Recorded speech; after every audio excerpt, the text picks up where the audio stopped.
欢迎收听 Area Ruler 的图书讲座。 에리아 박 토크에 오신 것을 환영합니다. 이리야, 루아의 북토크에 요코소. Welcome to the Area Ruler Book Talks. Good afternoon, good morning, wherever you are, ladies and gentlemen. For many reasons, I've been looking very much forward to this conversation, but the main reason is today's book is a brilliant piece of work. It addresses, I also think it convincingly answers a key question of Japanese politics that you may have asked yourself. Japan is a liberal democracy with free elections, but the winner almost always is the LDP. If we believe public opinion surveys, then the LDP will also win the next general election coming up this Sunday. So 65 out of the last 70 years, think about this, 65 out of the last 70 years, the LDP has been the ruling party. How is that possible? What is going on? And our guest today has a very convincing answer to these questions. Amy Catalinac is an associate professor at New York University at the Department of Politics there. And we met for the very first time in 2009 in Tokyo. And I still remember the long discussions we had, just the two of us, about Japanese politics, but also with Stephen Reed and John Kempel and other experts in the field. Amy studied at the University of Tokyo back then, and she eventually received a PhD from the Department of Government at Harvard. She has published on the effects of electoral systems on politicians' policy priorities, again, a very important question, on ideological positions, and on the allocation of government resources. And today, as Kerstin said, she's here to talk about her latest book, published last year with Cambridge University Press, and that is called Dominance Through Division, Group-Based Clientelism in Japan. Amy, welcome to the Area Ruler Book Talk, and thank you for being here. Let me shoot my first question at you. How did you find this particular research question, and how is it relevant to understand Japanese politics? Yeah, thank you, Axel. And let me just begin by thanking Kirsten, Axel, and Area Viewer for having me today. So as you said, Axel, it sort of struck me, and well, it's sort of the question in Japanese politics is how Japan is a democracy with free and fair elections since 1947. Multiple parties compete in those elections. And by all sort of voters cherish Japan's democratic institutions and they enjoy a broad range of civil rights. And yet one party almost always wins these elections. So the LDP has been in power. It's only not been in power for 4 years since 1955. So sort of 66 of the past 70 years, we've got this one party in power, and that's really odd. There have been 23 lower house elections during that time, and there was only one election in which the party didn't win a plurality. So it's won a plurality in all but one election, and among all of those victories, those 22 sort of elections in which it won a plurality, it won more than 60% of seats in 7 of those elections, and some of those elections in which it won more than 60% came recently. Actually in the post-2012 period. So yeah, the question really is, this is odd. Like other democracies, the opposition parties tend to sort of be able to capitalize on mistakes made by the ruling party, scandals in the ruling party, other problems, but they haven't been able to in Japan. And it's also worth pointing out that the LDP is not overly popular with voters. So it's not just the fact that we have one party in power the whole time. We also have a party that's not overly popular. So I collected monthly polling data on party support rates from 1980 to 2020, so over a 40-year period. And on average, the LDP is only supported by 26% of voters. So this is, this is sort of okay, but it doesn't, meaning it's not sort of, for a party that's in power the whole time, I think that's a relatively low number. It's also, we know it's more conservative and more nationalistic than the median voter in Japan. It's particularly conservative on social issues. And there have also been, as I sort of alluded to before, there have been policy mistakes and scandals that the party has presided over. And so we can all talk about major problems in Japan that the party has not done a great job of addressing. So Japan's been mired in economic stagnation now for several decades. The LDP has not been able to reverse that. There are demographic pressures arising in Japan from the aging society. The LDP, the government it's done a few things. They haven't been able to sort of stop that aging society or even reverse it. And we know, people who work on Japan know that there have been pretty serious money politics scandals. So all in all, we've got this party which is not that popular. It has presided over policy mishaps and bad decisions. Think about like the failure to make sure these safeguards were in place at nuclear reactors in Japan. Think about the lost pension records. Think about the fact that Japanese people were being abducted by North Korea and the party didn't. There are kind of a lot of problems that the party presided over. So that's sort of the motivation for why I wanted to work on this question. But there's sort of a second reason that I'd sort of decided to work on this question, to spend 10 years of my life working on this question. And that's the fact that I think political scientists, we thought we knew the answer to the question of why the LDP is so dominant. I don't know how you feel, Axel, you may have a different view, but I think many of us thought the problem was the electoral system.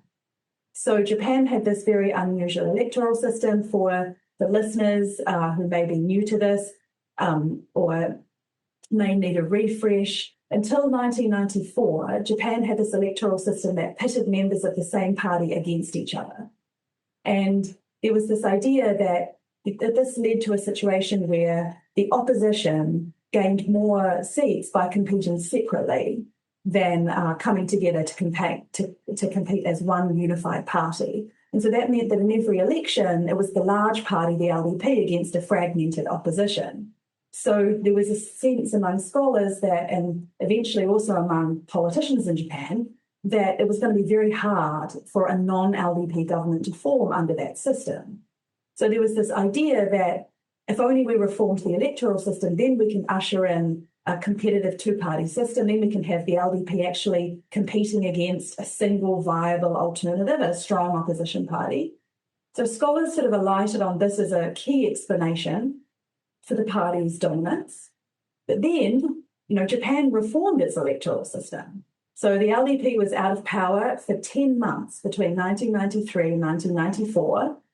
That's because sort of it kicked off money politics scandal, led to some defections from the party, and the party still captured a plurality in that election, but the other opposition parties all formed together a coalition government and had more seats than the LDP. So they formed a non-LDP government.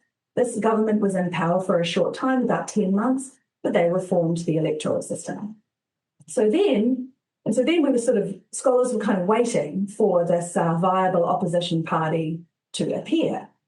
And one did appear, as you know, but it took a very long time. So then scholars had to tell a story about, why it was taking a long time for a sort of strong opposition party to appear. And there were various theories about how it needed time to recruit quality candidates and other things. But then eventually the party appeared and consolidated. It became more and more popular throughout the 2000s. And it eventually did win one election in 2009. But then after that, as you know, the LDP just sort of went on a winning streak, I would say. After the main opposition party, the DPJ, formed government in 2009. It was in power for 3 years. And then in 2012, the LDP just came roaring back, and they won more than 60% of seats in a series of elections in the 2010s. And so the reason in about 2016, when I kind of started on this process of doing the research for this book, I sort of thought, we don't have a good explanation. We still don't have a good explanation for why the party is so dominant. So we thought we knew the answer. We thought it was something to do with the electoral system. But now we've revised the electoral system, and the party is still really dominant, and you just don't have a good explanation. And so that's sort of why I decided to kind of get back and start researching that question. Thank you, Amy. That was a great summary of what happened and what I think many people who have done research on Japanese politics were somehow concerned about. The answer to the question, why is it always the LDP? And the electoral system was the key suspect. But as you just said, even after the reform, things didn't really change. I remember a couple of articles that hailed the advent of a two-party system in 2009, 2010. Yeah. But then the same group of people had to witness how the DPJ, which was then in power from 2009 to 2012, just dissolved and imploded.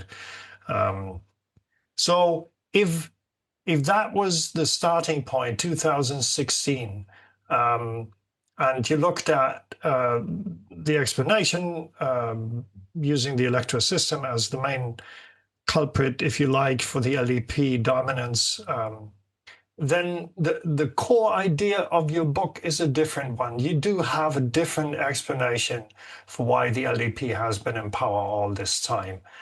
Can you briefly run that past us, please?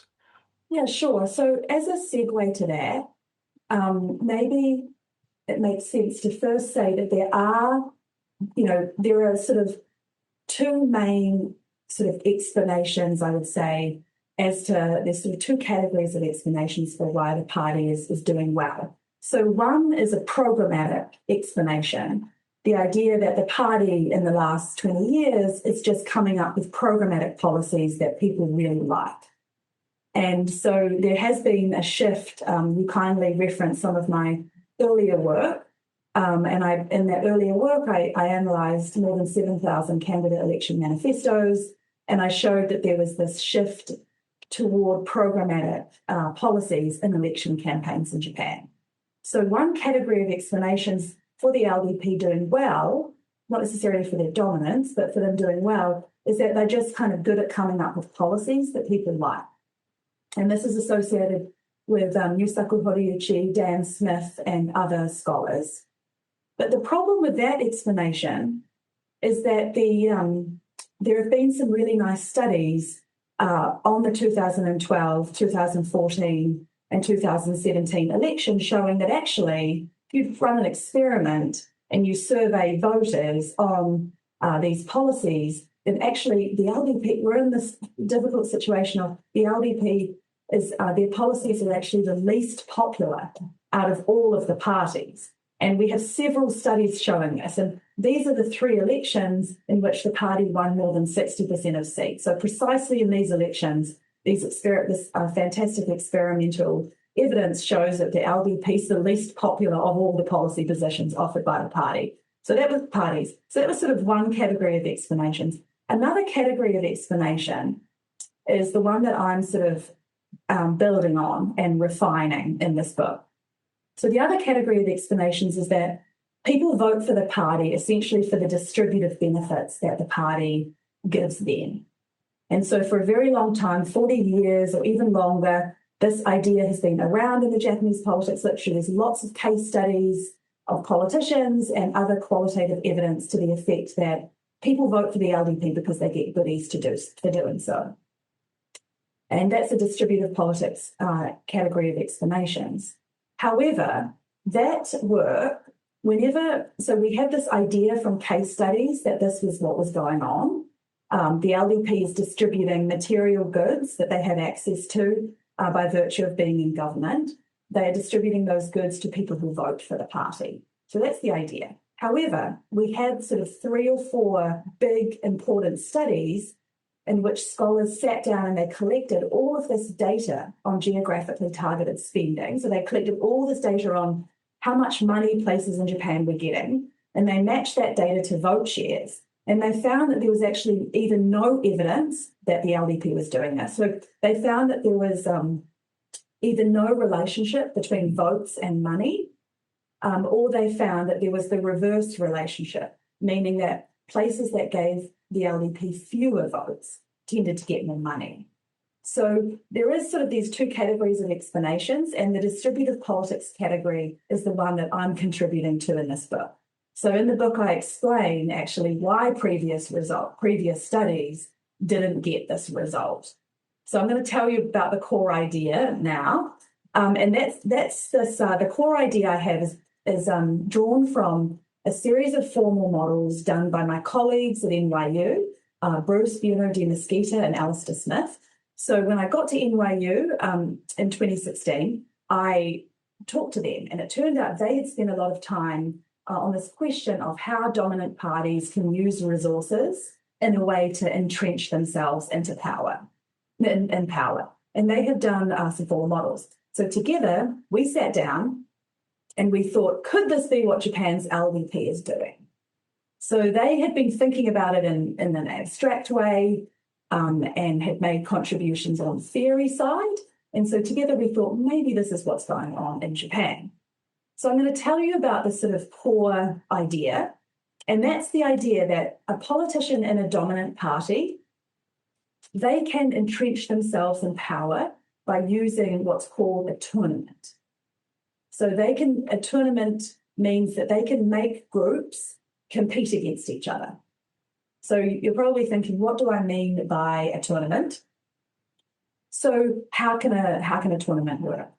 So if you're a politician and you are in an electoral district, say, and you can think about your electoral district or your electoral constituency, different terminology, different countries, different terminologies. If you are in a constituency, let's imagine your constituency is divided into two groups of voters, and we can think about them as being two municipalities. So voters either live in municipality A over here, or they live in municipality B over here.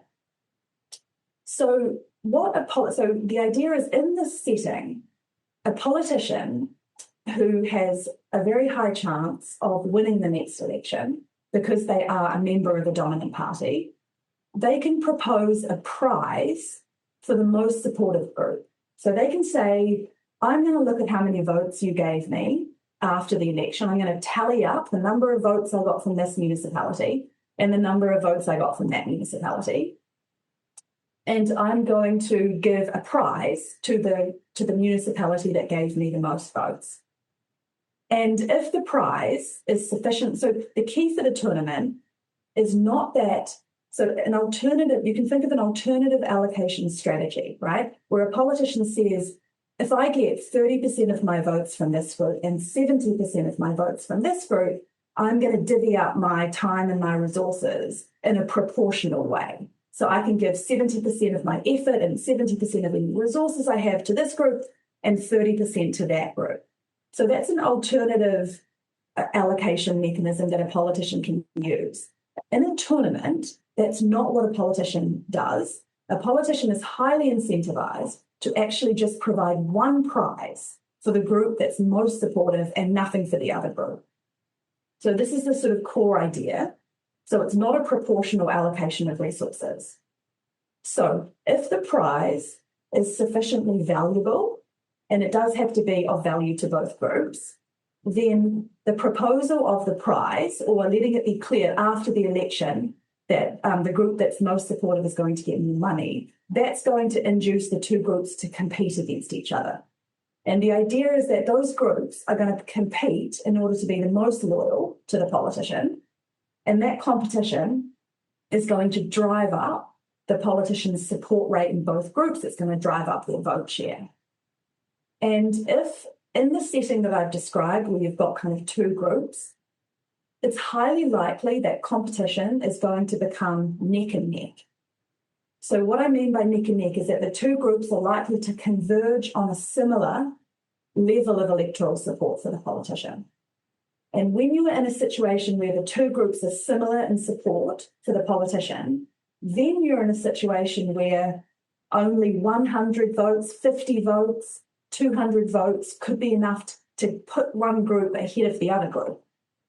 So when you have neck and neck competition, what it means is the voters become more pivotal, to use a classic political science term. They become more pivotal over the amount of resources that their group gets. So we know in political science that voters are very rarely pivotal over who wins the election.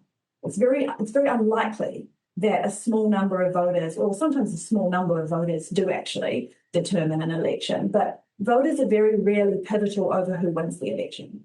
And in a setting where you have a dominant party, then obviously, voters are not, everybody knows that the incumbent is going to win. Everybody suspects that the incumbent is going to win. But if the politician designs resources in this way, then they can create this pivotality over the amount of money your group gets. So now voters in each group, their vote matters more than without this allocation strategy, because they don't want to be the reason that their group misses out on the resources. So the core idea here is that when you have a tournament like this, if you have one large prize promised to these two groups, you can get this competition. The core idea here now is that voters in the two groups, they have been incentivized to think mostly about the amount of money their group is going to receive. So even if they really dislike the politician, and they really dislike the politician or the policy platform of the party, they sort of think, well, the party's going to get in play. It's going to win the election anyway. The politician's going to get in anyway. So I may as well make sure that my group continues to be advantaged in resource allocation after the election. So they are incentivized to stop thinking about their policy preferences and start thinking about the group and how much money their group gets after the election. So that's the core idea of the tournament. And it's not usually the case that politicians are elected in like one electoral district, divided into two groups, perfectly divided into two municipalities. But there are ways for a politician who operates in an electoral district comprised of, say, 10 municipalities. There are ways for them to design resources to induce this competition. So essentially, what they can say is they can make it clear, and we should just be clear. I just want to be clear that politicians don't go out and say this. They don't say that they're going to do this. They find ways they create an sort of a perception among relevant vote mobilizers that this is what's going to happen. But this is a threat. To be clear, this is a threat to democratic integrity. So I do not expect politicians are going to be out there talking about it. But a politician can make it very clear that the most supportive group is going to get a big prize. The second most supportive group is going to get much less, a much smaller prize. And the third most supportive group is going to get a much smaller prize, and it's going to kind of go down in a convex fashion. So if you get first place, you get much more than second place, and the second place, you get much more than third place. But the differences in the rankings are larger at the higher ranks. So that's how a politician can create this sort of competitive competing for the amount of resources you get after the election. So that's the core idea in the book. That is very intriguing. Can you briefly explain how you get data to test this idea? Yeah, so that was the sort of bane of my existence for the last decade. And I spent the last year updating the data set, and foolishly I thought it would take a short amount of time, and it is basically taking the whole year and the help of other people, not just me. But yes, it was very onerous. The data collection was very onerous. So, and I'm sort of can talk about this for a long time, but in order to test the hypothesis, what I wanted, potentially I could have got by with slightly smaller data set, but I wanted to be as comprehensive as possible. I collected data at the municipality level. So in Japan, there were 3,300 municipalities until about the 2000s, until like the 2001 to 2006 period, in which those 3,300 municipalities were reduced down to about 1,700. But there were many municipalities. So what I wanted, and as I explained, electoral district, well, actually I haven't explained it, but I wanted data at the level of the municipality.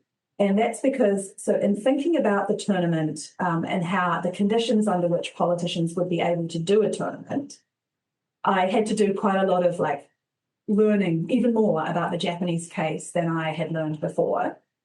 So I had to take a very careful look at Japan, and I had to figure out, how are elections administered, how are districts, electoral districts, how are they drawn up, and how are municipalities funded.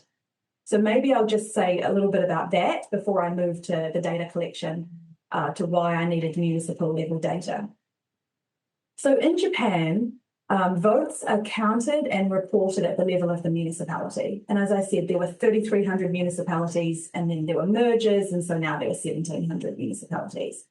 So an interesting facet of elections in Japan is that voters cast votes in polling stations, but the votes are not counted in the polling stations, and the politicians cannot see their vote shares at the level of the polling stations. So this is actually highly unusual. So about 90% of democracies around the world, according to data that I collected, count votes at the polling station level. So what happens in Japan is you cast your vote at the polling station. Then on the last day of the campaign, after the campaign was done, 8 p.m., all the ballot boxes from within a municipality are taken to a central location where they are mixed together before they are counted. So this mixing is interesting. But what it means from my perspective is that politicians can only observe their vote tallies at the level of the municipality, and they can't observe their vote tallies within the municipality. And so that's how elections are administered. Municipality. So the first sort of so that means that a politician whose electoral district or constituency is divided into multiple municipalities. So that means that politician can observe their levels of electoral support at multiple places within their district. But if you're a politician whose electoral district is not divisible into multiple municipalities, you are actually deprived of that benefit, so to speak. So you can't see your vote share at different neighbourhoods within the district. So that's one thing. And I also had to study how municipalities are funded. So Japan is characterized by in Japan, the bulk of taxes are collected by the central government. So more than 60% of taxation is collected by the central government, but more than 60% of spending takes place by municipalities and prefectures at the local government level. So there's a vertical fiscal imbalance between the central and the local government in Japan. So, and that's a feature of other countries as well. But what that means is, on average, the average municipality depends on central government transfers for about a third of its operating revenue each year.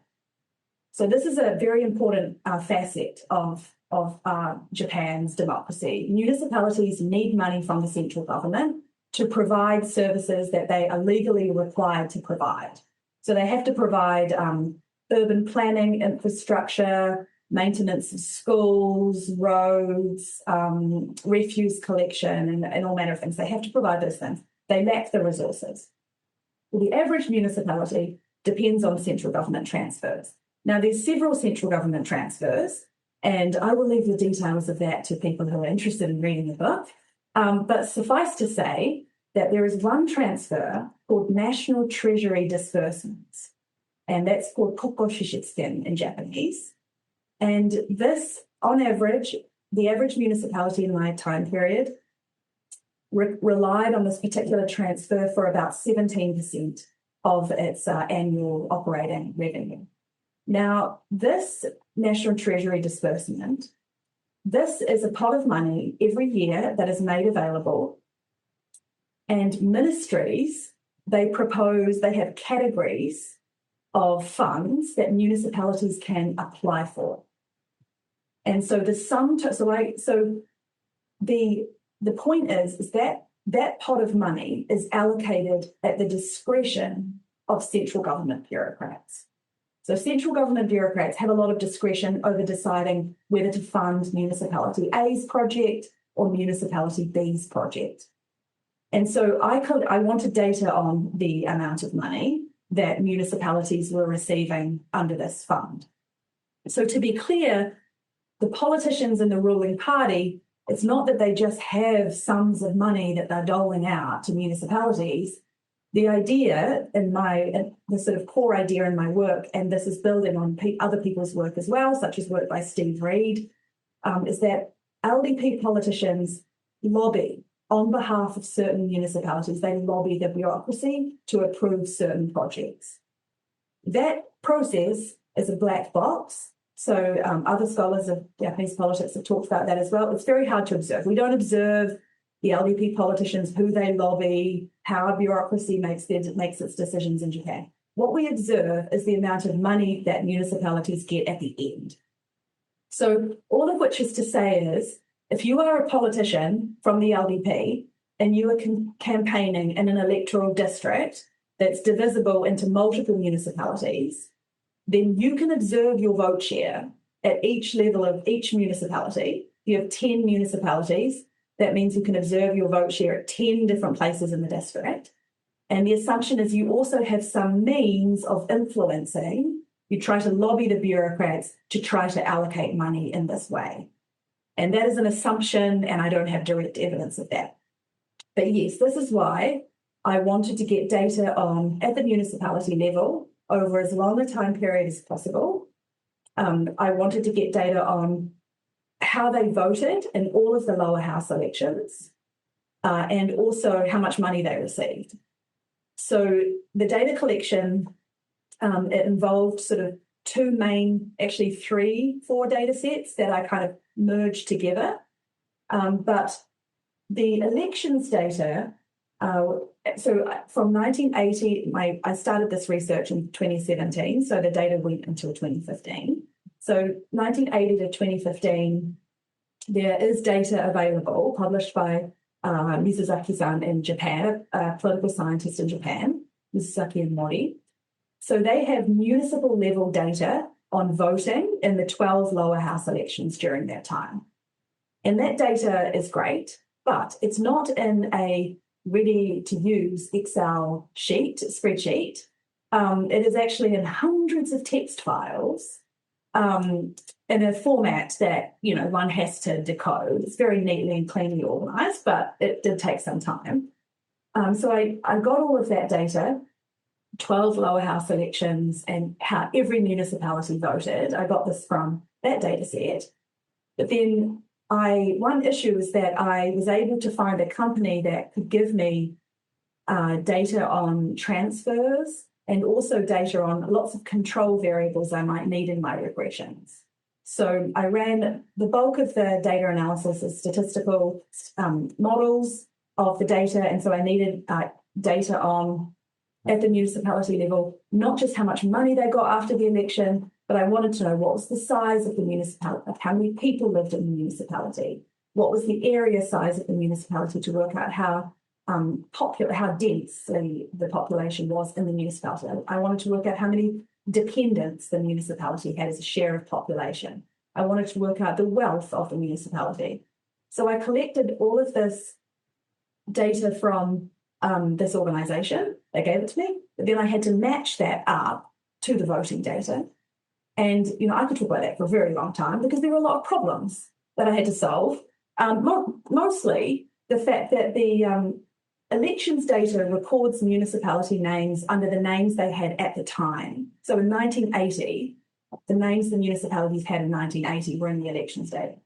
But the fiscal, transfer and demographic data, that records municipalities under the names they had in the post-2000 period. Some municipalities changed their names. But what's more common is they changed their designation from a village to a town or a town to a city. And that was hard to sort of match up. That just really took a long time to try and work out, is this entity in this voting data in 1983 exactly the same entity in this fiscal and transfer? So that took a long time. And also, it's a practice in the Japanese government, because there were all these mergers in the 2000s. So when when organisations make data on transfers and demographic resources, when they make that data available, what they do often is they take a newly formed entity from a merger in, say, 2005, and they impute the data back to 1980. But that municipality actually didn't exist before 2005. So I had to work out all of that, which was imputed, which were actual entities. So it was really a lot, but I am very proud of the data that I spent years collecting, because the data set controls for every change in municipal borders and every change in electoral district borders. So because the municipal mergers, we want to make sure that the same municipality that in the regression I assume is the same municipality actually was the same municipality and is not a different version of the same municipality because it absorbed a small village. So oftentimes, people who work on Japan, people who work on books like this, they spend a lot of time doing interviews, but actually my time was spent on the data collection. Yeah. As I said at the beginning of this talk, this is a brilliant piece of work, and just listening to all the effort and time invested into getting the data, arranging it for analysis, and then doing the analysis is really breathtaking and very impressive. And I'm surprised you could do this within the 10 years you've been working on this book. I think it'd be no surprise take twice as much time to do all of this. You were really, really fast. If you be so kind and just give us the main results and takeaways of your book, and how these takeaways or these findings help to understand Japanese politics. So the book has 3 empirical chapters, and each chapter has sort of a core finding. But I might, because we want to leave time for questions, I might just say that the sort of main takeaway is that LDP dominance is underpinned by distributive politics. So many LDP politicians are getting elected by making the distribution of resources contingent on repeated displays of electoral loyalty. So if you look across this whole period and you look inside each district and each election, my results show that money is a function of how much support a municipality gave its LDP winner. Critically, it's an LDP winner. It's the politicians in the Diet who are being able to, according to this idea, the assumption is they are influencing bureaucrats to distribute money in this fashion. So my data shows that looking within district years, money follows support. And I have many alternative explanations that I try to subject this to great empirical scrutiny by thinking of alternative explanations and pitting my claim against those explanations to see if the other ones might be correct and my claim is not correct. And the tests survived, the results in the book survived quite a lot of tests. So within electoral districts, municipalities with more votes get more money. Across electoral districts, there is a different pattern of resource allocation, which I think this was also in the co-authored work. I didn't mention this, but I did a co-authored study. We did a co-authored article with my 2 NYU colleagues before I worked on the book. And this was also in that study. So what I find is that across electoral districts, the degree of asymmetry in municipality size matters for the amount of money and the amount of support electoral districts give a politician. So if you look across, so the idea is that it's harder to get groups to compete when they're asymmetrically sized. So when you have a large city, another large city, and like 10 small towns, it's like very hard to create this illusion that they are competing for resources. So what politicians have to do in that setting, the assumption is they're going to have to offer more money to get them. They have to make the prize bigger. They have to create the perception that there's going to be an even larger prize. And that kind of overcomes the fact that voters don't know how their performance of their group is going to be compared to others. And so if you look across electoral districts, actually the reverse relationship between money between support and money appears, you actually see electoral districts that give more support to LDP politicians getting less money, and districts that give less support to LDP politicians getting more money. So we have sort of so it would be a mistake to say that, so it looks like, if you look across districts, it looks like the party is rewarding places that don't support it. But in my book, I explain, and in the article that I co-authored before, I explain that that would be an incorrect assessment of what's going on. It's not that the party is allocating more money to places that don't support it. It's just a function of individual LDP politicians in all of the different districts trying to work out how much money they need to offer municipalities in order to get them to compete. So I have this sort of I have this claim what happens within districts, and then I have a claim about what happens across districts. But in general, yes, LDP dominance is underpinned by distributive politics. But a second takeaway is that LDP dominance is vulnerable. And you might think hearing, I've talked a lot about government money, you might be thinking, well, if there's an economic recession or, economic growth rates are low in Japan, then it's going to be a story about resources. So maybe the LDP's dominance is vulnerable because they don't have enough money.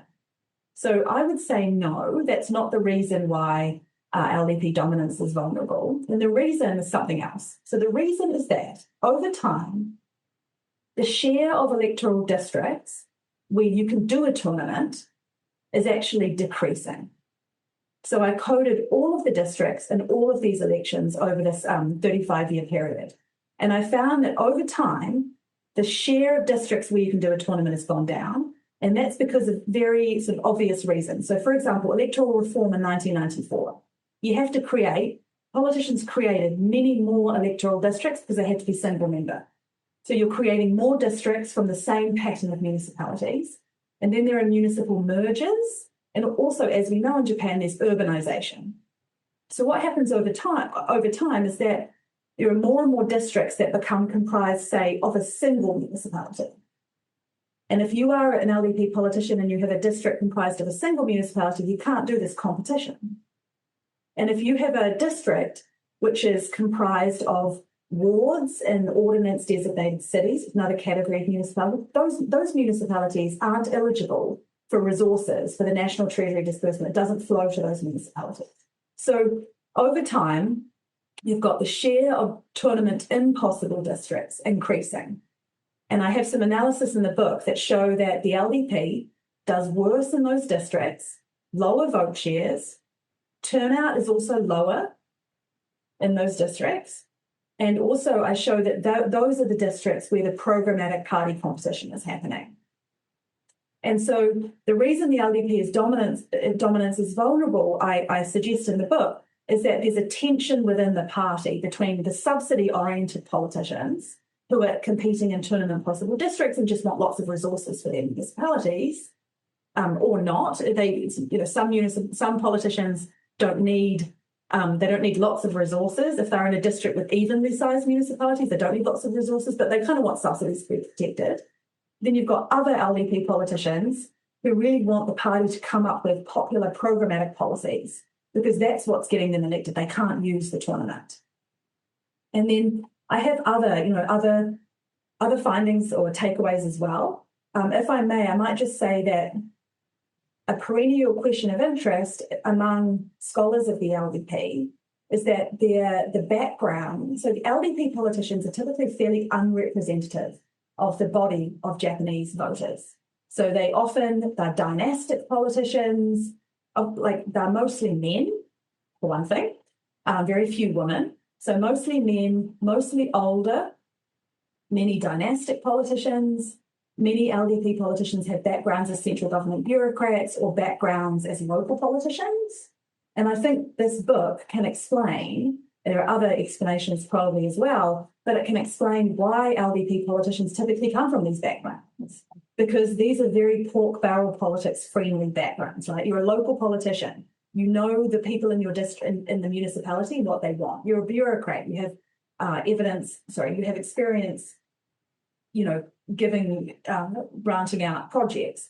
You are a dynastic politician. We know that being a dynastic politician might help in the campaign because you can use your father, usually it's the father, you can use your father's name to help you. But in the book, I suggest that actually those connections that your father had to the bureaucrat, to the bureaucracy, may also be something that benefit dynastic candidates. So they don't just get the name recognition, they also get to Tokyo and they can use their father's connections to help lobby.